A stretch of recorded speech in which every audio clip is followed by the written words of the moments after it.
Hello दोस्तों, स्वागत है आप सबका आज के इस वीडियो में। आई होप आप सभी बहुत अच्छे हैं।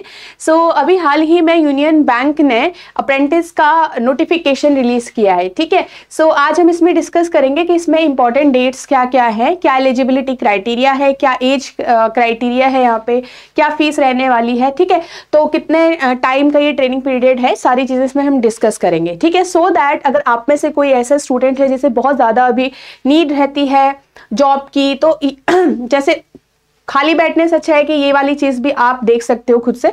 ठीक है, तो एक बार डिसाइड कर लेना कि आपका कितना हेल्पफुल है ये सब चीज़ें और आप एलिजिबल हो नहीं हो, क्या क्या चीज़ें आपको इसमें ध्यान रखनी चाहिए, क्या इन्फॉर्मेशन आपको पहले से रहनी चाहिए, सो दैट आप फॉर्म फिल अच्छे से कर पाओ और आपको सारी चीज़ों का पता हो और ताकि आप एक सही डिसीजन ले पाओ। ठीक है, चलिए डिस्कस करते हैं। इसमें सबसे पहले तो जो आपका इंपॉर्टेंट डेट है वो फॉर्म फिलिंग का है। स्टार्टिंग आपकी 19 फरवरी से हो गई है। 19 फरवरी से लास्ट जो डेट है आपका 5 मार्च है। ठीक है, तो 5 मार्च लास्ट डेट है फॉर्म फिलिंग के लिए। और इसमें आपके पास जो इन्होंने दिया गया है कि आप अप्लाई कर सकते हो ऑनलाइन। इन्होंने वेबसाइट दी है www.unionbankofindia.co.in। ठीक है, एक और वेबसाइट दी है जिसमें HTTP इस तरीके से देख सकते हो आप यहाँ पे bfsissc.com, इस तरीके से दो वेबसाइट दी है जहां से आप ऑनलाइन अप्लाई कर सकते हो। ओके, अब यहाँ पे आपके पास ये अप्रेंटिस का आपका नोटिफिकेशन है। ठीक है, तो ये कंप्लीट जॉब का नोटिफिकेशन ही है। यहाँ पे आप एक एज ए अप्रेंटिस जॉब में लगते हो, मतलब यूनियन बैंक के अंदर लगते हो। ठीक है, यहाँ पे आपके पास क्या क्या चीजें इंपॉर्टेंट है, क्या क्या सिलेक्शन प्रोसेस है, ये हम चलो डिस्कस कर लेते हैं। सबसे पहले इसमें ये देखते हैं कि जो आपका वैकेंसीज है वो कितनी है। तो वैकेंसीज काफी आई हुई है। यहाँ पे अगर हम टोटल वैकेंसी की बात करें तो टोटल वैकेंसी आपकी 2691 है। जो टोटल वैकेंसीज है आपकी 2691 है। यहाँ पे अगर हम नीचे से देखें, वेस्ट बंगाल में आपकी टोटल वैकेंसी 78 है, उत्तर प्रदेश में आपकी टोटल वैकेंसी 361 है, उत्तराखंड में सिर्फ ये चीज़ 9 है, और तेलंगाना में 304 है, तमिलनाडु में आपकी 122 वैकेंसीज हैं, फिर राजस्थान में आपकी 41 है, फिर आपका पंजाब में 48 है, उड़ीसा में 53 है, तो और नीचे दिल्ली में आपका 69 है, महाराष्ट्र में काफ़ी है 296, एंड देन 81 आपका मध्य प्रदेश, केरला में आपका 118 118 सीट्स हैं, और 305 सीट आपकी कर्नाटका में। तो आई थिंक कर्नाटका में काफ़ी ज़्यादा सीट्स है। ठीक है, झारखंड में आपके सिर्फ 17 सीट्स है, जम्मू कश्मीर में 4 एंड हिमाचल प्रदेश में सिर्फ 2 सीट्स है। ठीक है, तो ये टोटल सीट का बता रही हूँ मैं आपको। हरियाणा में 33 है, 125 आपका गुजरात में है, फिर 19 आपका गोवा में है, छत्तीसगढ़ में आपका 13 है, चंडीगढ़ में आपका 11 सीट्स है। ठीक है, बिहार में 20 है, और आपका असम में सिर्फ 12 सीट है, और अरुणाचल प्रदेश में सिर्फ 1 सीट है। और सबसे ज्यादा अभी तक जो सारे नंबर्स में सबसे ज्यादा जो देखा गया है वो आंध्र प्रदेश में है। आंध्र प्रदेश में टोटल 549 सीट्स हैं इस एग्जाम के लिए। ठीक है, इस नोटिफिकेशन के लिए आप देख सकते हो।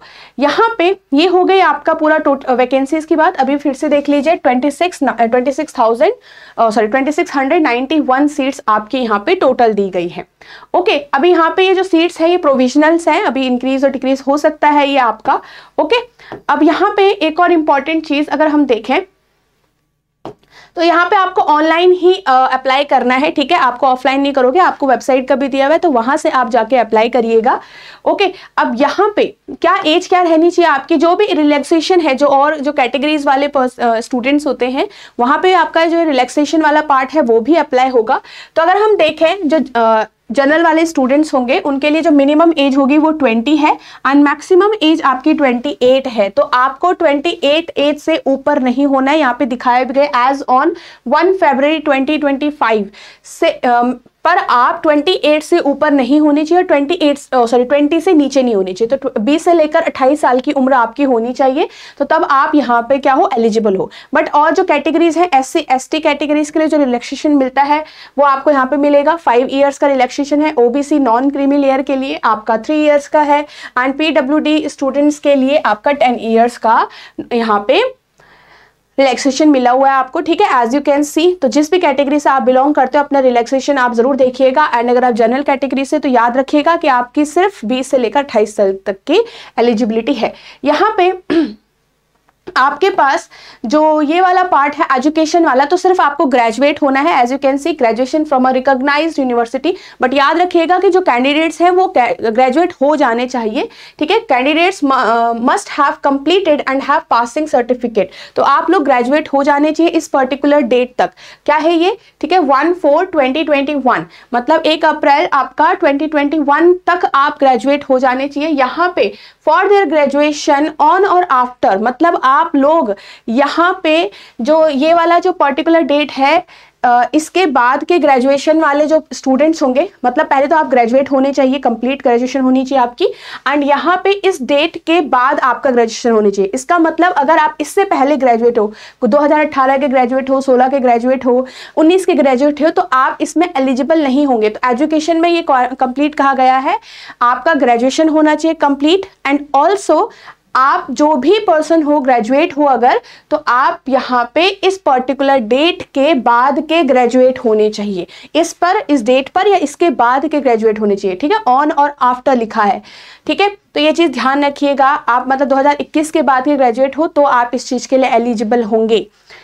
नेक्स्ट अगर हम बात करें यहाँ पे जॉब प्रोफाइल में और ट्रेनिंग प्रोफाइल जो भी है, तो यहाँ पे एक बहुत इंपॉर्टेंट चीज कही गई है, this is a training program, ठीक है, and should not be constructed as any source of offer of employment. आप जो पर्सन एम्प्लॉयड हैं बैंक में आप उस तरीके से नहीं हो, आप यहाँ पे एक ट्रेनिंग प्रोग्राम के अंदर हो, ठीक है।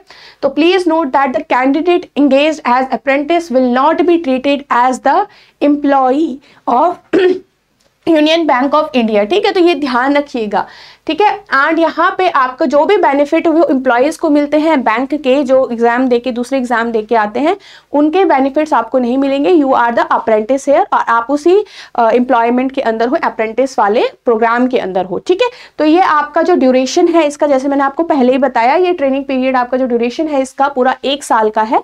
एंड 1 साल का आपका यहाँ पे देखो यहाँ पे आपको डिफरेंट चीज़ों पे ट्रेनिंग दी जाएगी, बैंकिंग प्रैक्टिसेस एंड प्रोडक्ट्स के बारे में आपको चीज़ें बताई जाएगी और ट्रेनिंग आपको इसके बारे में दिया जाएगा। एंड मोस्ट इंपॉर्टेंट कि आपको यहाँ पे कितने का स्टाइपेंड और कितना आपको यहाँ पे मनी मिलता है, ठीक है। तो ये देखते हैं, ये आपका स्टाइपेंड मिलेगा आपको 15,000 का, ठीक है, 15,000 पर मंथ का आपको स्टाइपेंड मिलेगा यहाँ पे, और जितने में भी आप ये ट्रेनिंग पीरियड के अंदर हो। अगेन मैं आपको बता रही हूँ 1 साल का ट्रेनिंग पीरियड है और 15,000 आपका स्टाइपेंड है यहाँ पे, ठीक है। और यहाँ पे उसके अलावा, इस स्टाइपेंड के अलावा और कोई बेनिफिट नहीं है और कोई अलाउंस आपको नहीं मिलता है यहाँ पे, ठीक है। अब अगर हम नेक्स्ट बात करें सिलेक्शन प्रोसेस क्या रहेगा, सिलेक्शन प्रोसेस में आपका एक ऑनलाइन टेस्ट होगा, ठीक है। तो उस ऑनलाइन टेस्ट के हिसाब से आपका पता चलेगा कि आप एलिजिबल, आप शॉर्टलिस्ट हुए या फिर नहीं हुए इसके अंदर, ठीक है। तो यहाँ पे आपका ऑनलाइन टेस्ट होगा, इसमें क्या क्या चीज़ें हैं ये देख लेते हैं। ऑब्जेक्टिव टाइप है, मतलब एमसीक्यूज होंगे आपके यहाँ पे, और यहाँ पे आपका जनरल एंड फाइनेंशियल अवेयरनेस का टेस्ट होगा, जनरल इंग्लिश का टेस्ट है, क्वांट्स एंड रीजनिंग साथ में है, एंड फिर कंप्यूटर नॉलेज है अलग से आपका, ठीक है। तो हर एक जो टेस्ट होगा वो आपको 25-25 नंबर ऑफ क्वेश्चंस उसमें होंगे, क्वांट एंड रीजनिंग मिला के 25 होंगे, कंप्यूटर नॉलेज 25 होंगे, जनरल इंग्लिश 25 है, और जनरल फाइनेंस अवेयरनेस आपका 25। मार्क्स भी उतने ही है, 25 एंड टोटल जो नंबर ऑफ क्वेश्चंस है 100 नंबर है, और आपका टोटल मार्क्स इस पेपर का भी 100 है, ठीक है। 100 मार्क्स का पेपर है आपका, ये 4 सेक्शंस आपके, 4 सब्जेक्ट्स आपके मिले हुए हैं, एंड साथ में यहाँ पे आपका जो टोटल ड्यूरेशन है एग्जाम का, मतलब जो टाइमिंग है वो 60 मिनट्स की है। इसका मतलब ऐसा नहीं है कि हर एक टेस्ट में आपका अलग अलग टाइमिंग होगा, नहीं, आपका पूरा टोटल टाइमिंग है 60 मिनट्स का इसके अंदर, इन चारों ही सेक्शंस के लिए।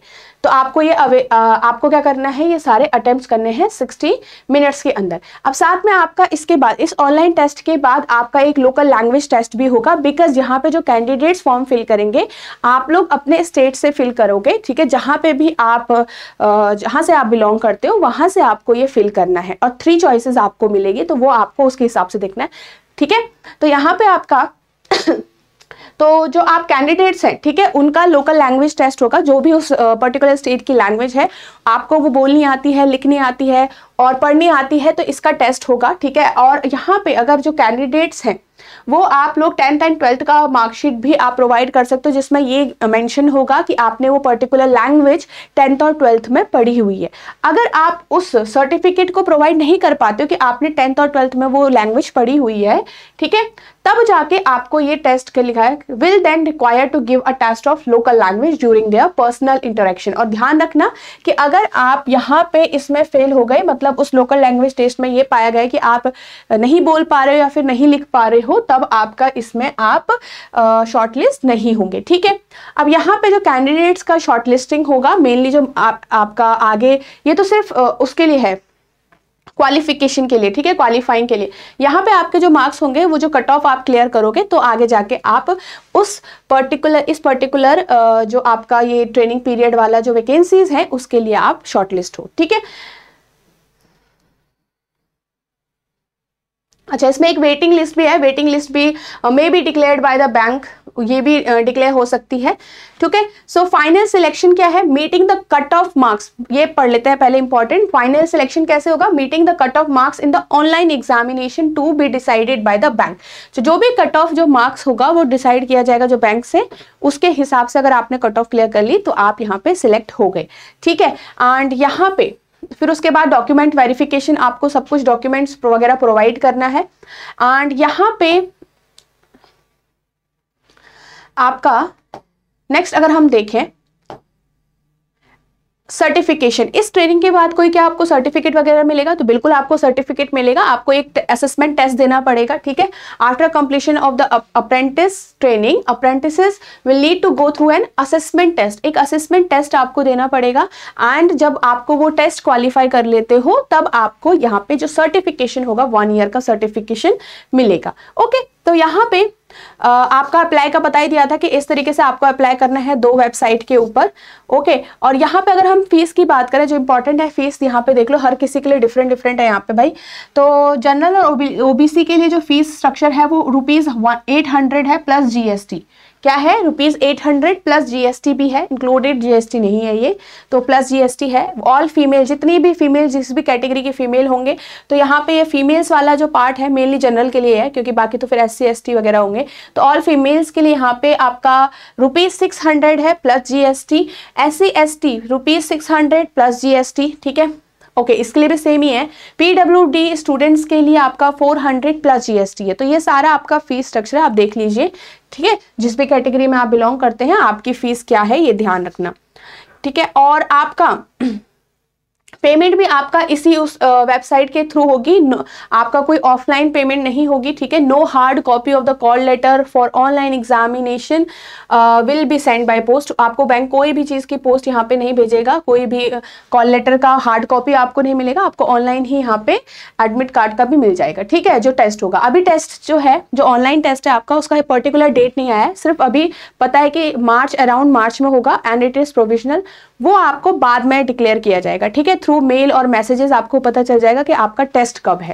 एंड अगर हम बात करें एग्जामिनेशन में आपको अपीयर होना, कैसे देना है एग्जाम, तो यहाँ पे जिन ने एग्जामिनेशन फी दी है will receive intimation from the BFSI SSC with date and time of the exam. मतलब आपका डेट किस दिन है और क्या टाइमिंग है आपके डेट की। साथ ही एक चीज़ बहुत इंपॉर्टेंट है, ये चीज़ ध्यान दीजिए, यहाँ पे एक चीज़ कही गई है आपको, that the candidate will have to give the online examination on the given date and time, मतलब उसी डेट और टाइम को जो आपको मैसेज में आया है, using their own camera enabled desktop और लैपटॉप। मतलब आपको अपना खुद का जो लैपटॉप, कैमरा, डेस्कटॉप जो भी होगा, बस मतलब खुद के कैमरे से और खुद के डेस्कटॉप से आप वहाँ पे एग्जाम दोगे, ठीक है। इसका मतलब ये है कि आप मतलब जो एग्जाम सेंटर्स में जाते थे एग्जाम देने, वो नहीं करना है आपको। आपके पास एक डेस्कटॉप है, सिस्टम है, उस पर कैमरा लगा होना चाहिए, उससे आप अपना एग्जाम दे सकते हो, ये कहा गया है यहाँ पे बेसिकली घर बैठ के। और पर ये याद रखना है कि यहाँ पे जो एग्जाम डेट है वो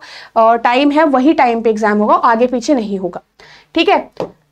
तो ये चीज़ ध्यान रखिएगा, बट ऐसा मत सोचिएगा कि यहाँ पे बिल्कुल चेकिंग वेकिंग नहीं होती है, कुछ ना कुछ चीज़ें यहाँ पे भी ज़रूर होगी, ठीक है। वहाँ पे प्रॉपर आपको वो कैमरा ऑन होगा तो वो बिल्कुल उसमें देखेंगे, एनालाइज करेंगे कि आप कितने सही से टेस्ट दे रहे हो, किधर आपका इधर देख रहे हो उधर देख रहे हो, ये सारी चीज़ें वहाँ पे एनालाइज ज़रूर होंगी। Okay, so it will be completed. So आप यहाँ पे ये चीज़ समझ लीजिए कैसे आपको एग्जाम देना है, ठीक है। ऐसे एग्जाम सेंटर में जाके नहीं देना है, उसी डेट पे आपके खुद के सिस्टम से भी आप अपना एग्जाम दे सकते हो। ओके, तो ये चीज़ आपको ध्यान में रखनी है। तो सारी चीज़ें हो गई, ठीक है। हमने यहाँ पे एज और एलिजिबिलिटी क्राइटेरिया भी यहाँ पे डिस्कस कर लिया, और हमने यहाँ पे ये भी डिस्कस कर लिया कि क्या क्या आपकी फ़ीस रहेगी, ठीक है, किस किस कैटेगरी के लिए क्या फ़ीस रहेगी, और एजुकेशनल क्राइटेरिया क्या होना चाहिए आपको। जैसे हमने देखा 2021 के बाद जो भी पास आउट स्टूडेंट है, कंप्लीट जिन्होंने अपनी ग्रेजुएशन कंप्लीट कर ली है, वो एलिजिबल है इसके लिए, उससे पहले वाले नहीं। ओके, चलिए, तो ये चीज़ आपको ध्यान में रखनी है, और आई होप आप लोग अच्छे से इस चीज़ को, इन्फॉर्मेशन को यूज़ करके समझ पाओगे कि आपके लिए ये चीज़ इंपॉर्टेंट है या नहीं है, एंड देन डिसाइड। ओके, तो यहाँ पे एक और चीज़ है कि अगर आप अप्रेंटिसशिप ये अगर बीच में रोकना चाहते हैं, कोई अगर आप लीव करना चाहते हैं ट्रेनिंग प्रोग्राम को बीच में ही, तो आप बीच में छोड़ सकते हैं, बट यहाँ पे ध्यान रखना है कि जिस महीने में आप बोल रहे हैं कि चलो मुझे छोड़ना है, तो उस मंथ को आपको एंड करना पड़ेगा, ठीक है, उस मंथ को एंड करना पड़ेगा। अगर आप उस मंथ को एंड नहीं करते हो, तो वहां पे आपको जो वो जिस मंथ में आप छोड़ के चले गए, वो उस मंथ का स्टिपेंड आपको नहीं मिलेगा, और ऑब्वियसली उसके बाद का नहीं मिलेगा। तो यहाँ पे आप छोड़ सकते हो, बट आपको मंथ एंड करना है ताकि आपको कंप्लीट स्टिपेंड उस मंथ का मिल जाए। ओके, तो ये सारी चीजें रहेगी यहाँ पे। सो आई होप एवरीवन आपको चीज़ें समझ में आ गई हैं, और आप अच्छे से डिसीजन ले पाओगे।